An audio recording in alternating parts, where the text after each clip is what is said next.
क्या आपने कभी तारों को देखा है और आपको पता है, बस बहुत छोटा महसूस किया है?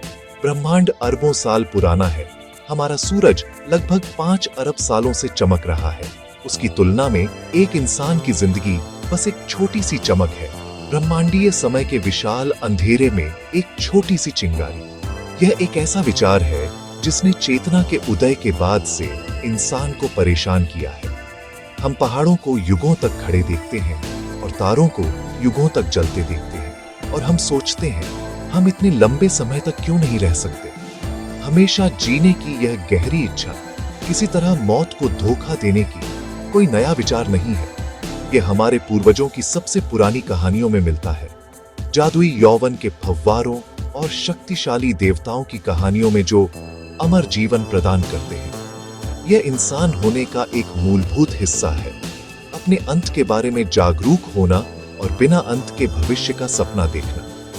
अमृता के इस सपने ने हमें विज्ञान और चिकित्सा की खोज करने के लिए प्रेरित किया है। हमने बीमारियों से लड़ाई लड़ी है, अपनी उम्र बढ़ाई है और अपने जीवन की गुणवत्ता को उन तरीकों से सुधारा है जिनकी हमारे पूर्वज केवल कल्पना ही कर सकते थे। हमने खराब हुए अंगों को बदलना सीखा है, जैसे एक मैकेनिक कार में खराब हिस्से को बदलता है। हमने ऐसी दवाएं विकसित की हैं जो सूक्ष्म हमलावरों से लड़ सकती हैं, जिन्होंने कभी पूरी आबादी को मिटा दिया था। हर कदम आगे, पहले टीके से लेकर नवीनतम जेनेटिक थेरेपी तक, क्षय और मृत्यु के खिलाफ हमारी लंबी लड़ाई में एक छोटी सी जीत है। हम लगातार अपनी जैविक निकायों की सहनशीलता की सीमाओं को आगे बढ़ा रहे हैं, अपने जीवन में और साल जोड़ने और अपने सालों में और जीवन जोड़ने की कोशिश कर रहे हैं। यह अथक प्रयास वास्तव में प्रगति का इंजन है। अब हम एक नए मोर्चे के कगार पर खड़े हैं, जो सिर्फ हमारे शरीर को ठीक करने से आगे बढ़ता है। हम उन्हें बेहतर बनाने के बारे में सोचना शुरू कर रहे हैं। क्या होगा अगर हम सिर्फ एक खराब हुए दिल को बदल नहीं सकते, बल्कि उसे एक ऐसे दिल से अपग्रेड कर सकते हैं जो कभी थकता नहीं? क्या होगा अगर हम अपने दिमाग को सीधे इंटरनेट के विशाल ज्ञान से जोड़ सकते हैं, एक पल में कुछ भी सीख सकते हैं? यहीं से साइंस फिक्शन साइंस फैक्ट बनना शुरू होता है। बात सिर्फ जीवन को बढ़ाने से बदलकर मौलिक रूप से जीवित रहने का मतलब क्या है, इस पर आ गई है। हम अपनी बायोलॉजी को टेक्नोलॉजी के साथ मिलाने के विचार की खोज कर रहे हैं, कुछ नया बना रहे हैं, कुछ ऐसा जिसमें पूरी तरह से जैविक इंसान जैसी सीमाएं न हो। ये हमें एक आकर्षक और ईमानदारी से कहूं तो काफी जटिल प्रश्न पर लाता है। अगर हम अपने कुछ हिस्सों को मशीनों से बदल सकते हैं, तो हम कितना बदल सकते हैं इससे पहले कि हम इंसान न रहें? ये साइबोर्ग, एक साइबरनेटिक जीव की अवधारणा के पीछे का केंद्रीय विचार है। यह हमारी जैविक सीमाओं को दूर करने की हमारी खोज में अगला तार्किक कदम है। सिर्फ लंबे समय तक जीने की इच्छा रखने के बजाय हम अब पूछ रहे हैं कि क्या हम बेहतर और शायद हमेशा के लिए जी सकते हैं, उस तकनीक का हिस्सा बनकर जिसे हमने बनाया है। भविष्य की यह यात्रा सिर्फ चिकित्सा के बारे में नहीं है, यह पहचान, अस्तित्व और ब्रह्मांड में हमारी अंतिम जगह के बारे में है। यह हमें सबसे बड़े सवाल पूछने के लिए मजबूर करता है। साइबोर्ग शब्द आपको शक्तिशाली फिल्म विलेन या लेजर आंखों वाले फ्यूचरिस्टिक सुपर सोल्जर की याद दिला सकता है, लेकिन असली परिभाषा बहुत सरल है और वास्तव में आपके सोचने से कहीं ज्यादा करीब है। एक साइबोर्ग बस एक ऐसा जीव है जिसमें जैविक और कृत्रिम तकनीकी दोनों हिस्से होते हैं। इन हिस्सों का लक्ष्य जीव की क्षमताओं को बहाल करना या बढ़ाना है। इस परिभाषा के अनुसार साइबोर्ग आज हमारे बीच पहले से ही चल रहे हैं। आधुनिक पेसमेकर वाला व्यक्ति अपनी धड़कन को नियंत्रित करने वाली मशीन रखता है। कोक्लियर इम्प्लांट वाला व्यक्ति ध्वनि तरंगों को न्यूरल सिग्नल में बदलने के लिए एक परिष्कृत इलेक्ट्रॉनिक उपकरण का उपयोग करता है, जिससे वे सुन सकते हैं। ये साइंस फिक्शन नहीं है, ये मेडिकल रियलिटी है। इसे ऐसे समझें, आपका शरीर एक अद्भुत जटिल मशीन है, लेकिन कभी-कभी उसके पार्ट्स खराब हो जाते हैं। सदियों से हमने इन समस्याओं को ठीक करने के लिए सरल उपकरणों का उपयोग किया है। चश्मा एक बहुत ही बुनियादी तकनीक है जो हमारी प्राकृतिक दृष्टि को बेहतर बनाती है। एक कटे हुए अंग के लिए लकड़ी का पैर, जैविक हिस्से को कृत्रिम हिस्से से बदलने का एक शुरुआती उदाहरण है। एक आधुनिक प्रोस्थेटिक अंग जिसे उपयोगकर्ता के अपने तंत्रिका संकेतों द्वारा नियंत्रित किया जा सकता है, उसी विचार का एक बहुत अधिक उन्नत संस्करण है।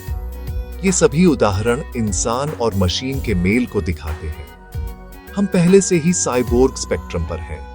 भविष्य बस इस बात पर है कि हम उस स्पेक्ट्रम पर कितना आगे जाने को तैयार हैं। इस विकास के अगले चरणों में इन इंटीग्रेशंस को और अधिक सहज और शक्तिशाली बनाना शामिल है। एक मशीन की जगह जो आपको सुनने में मदद करती है, एक ऐसी मशीन की कल्पना करें जो आपको सामान्य मानव सीमा से परे आवृत्तियों को सुनने की अनुमति देती है, जैसे चमगादड़।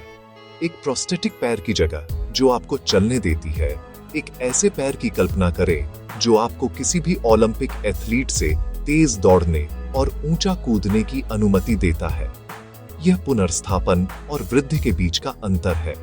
भविष्य के साइबोर्ग सिर्फ टूटी हुई चीजों को ठीक करने के बारे में नहीं होंगे, वे पहले से काम कर रही चीजों को अपग्रेड करने के बारे में होंगे, उन सीमाओं को पार करने के बारे में होंगे जो विकास ने लाखों सालों से हमारे शरीर पर लगाई है। तो एक साइबोर्ग जरूरी नहीं कि एक रोबोट हो जो इंसान जैसा दिखता हो। यह एक इंसान है जिसने अपने अस्तित्व में तकनीक को शामिल किया है। शरीर एक ऐसा मंच बन जाता है जिसे संशोधित और बेहतर बनाया जा सकता है। आपके दिल को एक सुपर कुशल यांत्रिक पंप से बदला जा सकता है जो हृदय रोग से प्रतिरक्षित है। आपकी आंखों को कृत्रिम आंखों से बदला जा सकता है जो अंधेरे में देख सकती हैं या दूर की वस्तुओं पर झूम कर सकती है। आपके फेफड़ों को कृत्रिम गलफड़ों से बदला जा सकता है जो आपको पानी के नीचे सांस लेने की अनुमति देते हैं। अपने मूल में साइबोर्ग अवधारणा हमारे अपने विकास को नियंत्रित करने, अपनी बुद्धिमत्ता का उपयोग करके खुद का एक बेहतर संस्करण डिजाइन करने के बारे में है। एक ऐसा जो मजबूत, अधिक सक्षम और कहीं अधिक टिकाऊ हो। साइबोर्ग बनने का विचार शरीर की कमजोरी को दूर करता है, लेकिन मन का क्या? हमारा दिमाग, हमारी चेतना, हमारी यादों और हमारे व्यक्तित्व का स्रोत भी एक जैविक अंग है। यह बीमारी, चोट और बुढ़ापे के धीमे क्षय के प्रति संवेदनशील है। यह साइंस फिक्शन और भविष्य की सोच के सबसे दिमाग घुमा देने वाले विचारों में से एक की ओर ले जाता है। Mind uploading. यह अवधारणा सिद्धांत में सरल है, लेकिन व्यवहार में खगोलीय रूप से जटिल है। इसमें आपके दिमाग की एक पूर्ण और सटीक प्रतिलिपि बनाना शामिल है। हर न्यूरॉन, हर कनेक्शन, हर याद, और इसे डिजिटल रूप में स्थानांतरित करना। आपकी चेतना अब मांस और रक्त के एक नाजुक शरीर में नहीं, बल्कि एक शक्तिशाली कंप्यूटर या एक रोबोटिक शरीर में रहेगी। कल्पना कीजिए कि आपका दिमाग एक अविश्वसनीय रूप से जटिल किताब जैसा है। इस किताब में आपकी कहानी है। हर अनुभव, हर विचार, हर भावना उसके पन्नों पर लिखी है। माइंड अपलोडिंग उस किताब के हर एक पेज को पूरी सटीकता के साथ स्कैन करने और एक डिजिटल फाइल बनाने जैसा होगा। एक बार वह फाइल बन जाने के बाद उसे कॉपी किया जा सकता है, स्टोर किया जा सकता है और सबसे महत्वपूर्ण बात, कंप्यूटर पर चलाया जा सकता है। अगर यह संभव होता तो कंप्यूटर में आप अपनी सभी यादों के साथ जागते, बिल्कुल आप जैसा महसूस करते। यह मानता कि यह आप ही हैं, क्योंकि सभी इरादों और उद्देश्यों के लिए इसके डिजिटल दिमाग में आपका पूरा जीवन इतिहास संग्रहित होगा। यह आपकी चेतना का एक निरंतरता होगा। आपकी यह डिजिटल कॉपी एक वर्चुअल रियलिटी में रह सकती है, आपकी अपनी डिजाइन की गई एक सिमुलेटेड स्वर्ग में, या इसे एक रोबोटिक शरीर में डाउनलोड किया जा सकता है। यह रोबोट सिर्फ आदेशों का पालन करने वाली मशीन नहीं होगा, यह आप होंगे। आप उसकी कैमरा आंखों से देखेंगे, उसके स्पर्श संवेदकों से महसूस करेंगे और उसके यांत्रिक पैरों से चलेंगे। अगर यह रोबोटिक शरीर क्षतिग्रस्त हो जाता है तो आपकी चेतना, आपका डिजिटल दिमाग बस एक नए में डाउनलोड किया जा सकता है। यह एक नई कार खरीदने जैसा होगा जब आपकी पुरानी खराब हो जाती है, सिवाय इसके कि ड्राइवर, आपकी चेतना पूरी तरह से सुरक्षित और अपरिवर्तित रहती है। यह अमृता का एक रूप होगा, जैविक घड़ी से मुक्त। बेशक यह गहरे दार्शनिक प्रश्न उठाता है, क्या डिजिटल कॉपी वास्तव में आप हैं या यह सिर्फ एक सही नकल है, जबकि मूल आप अभी भी मौजूद नहीं रहते हैं जब आपका जैविक दिमाग मर जाता है? इसे थीसियस के जहाज के विरोधाभास की तरह सोचें। यदि आप एक लकड़ी के जहाज के हर तख्ते को एक एक करके बदलते हैं, तो क्या अंत में वह अभी भी वही जहाज है? यदि हम अपने दिमाग को स्थानांतरित करते हैं, तो क्या हम अपनी आत्मा, अपने सार या सिर्फ अपने डेटा को स्थानांतरित कर रहे हैं? इसका कोई आसान जवाब नहीं है, लेकिन एक ऐसे जीव के लिए जो अपनी सभी यादों और आत्म की पूर्ण भावना के साथ एक मशीन में जागता है, यह अंतर मायने नहीं रख सकता है। उस जीव के लिए यह बस एक बहुत लंबे जीवन का अगला दिन है। अगर हम साइबोर्ग बन सकते हैं या अपने दिमाग को अपलोड कर सकते हैं, तो जीवन काल की अवधारणा हमेशा के लिए बदल जाएगी। एक साइबोर्ग इंसान सदियों, शायद सहस्राब्दियों तक जी सकता है। जब तक आप अपने यांत्रिक भागों को बदलते रह सकते हैं, क्योंकि वे खराब हो जाते हैं, आप बस चलते रह सकते हैं। आपका जैविक दिमाग अभी भी कमजोर कड़ी होगा, लेकिन उन्नत नैनो टेक्नोलॉजी के साथ हम मस्तिष्क कोशिकाओं की मरम्मत के तरीके भी ढूंढ सकते हैं, क्योंकि वे उम्र के साथ क्षय को अविश्वसनीय रूप से लंबे समय तक रोकते हैं। एक मशीन में रहने वाली अपलोड की गई चेतना के लिए जीवन काल प्रभावी रूप से अनंत हो सकता है। जब तक बिजली का स्रोत और हार्डवेयर चलाने के लिए है, मन अनिश्चित काल तक मौजूद रह सकता है।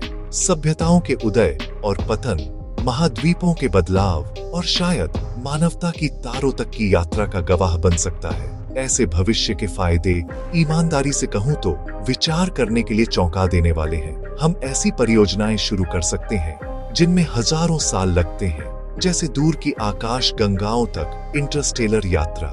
हम सदियों से ज्ञान जमा कर सकते हैं। जितना हम वर्तमान में कल्पना कर सकते हैं, उससे कहीं ज्यादा बुद्धिमान और सक्षम बन सकते हैं।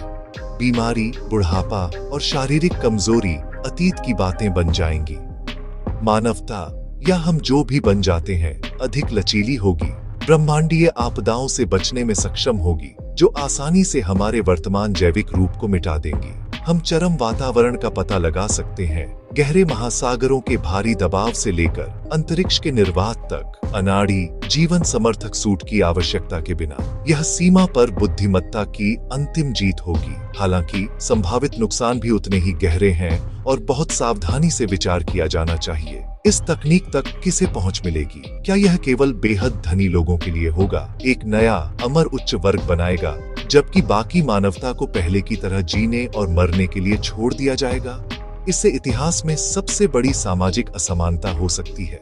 इतनी लंबी जिंदगी हमारे दिमाग पर क्या असर डालेगी? क्या हम हजारों सालों तक जीने के बाद ऊब जाएंगे, स्थिर हो जाएंगे, या भावनात्मक रूप से अलग हो जाएंगे? हमारी मनोविज्ञान एक छोटे जीवन के लिए बना है। हम अनंत काल के लिए सुसज्जित नहीं हो सकते हैं। और डिजिटल वायरस या हैकिंग का क्या जोखिम है? एक अमर डिजिटल दिमाग को एक दुर्भावनापूर्ण अभिनेता द्वारा प्रताड़ित, हटाया या बदला जा सकता है। अंत में अमृता की खोज एक दोधारी तलवार है।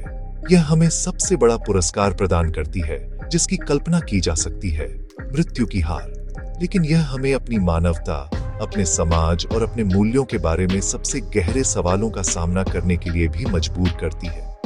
तकनीक स्वयं तटस्थ है। यह हम कैसे इसका उपयोग करना चुनते हैं जो हमारे भविष्य को परिभाषित करेगा।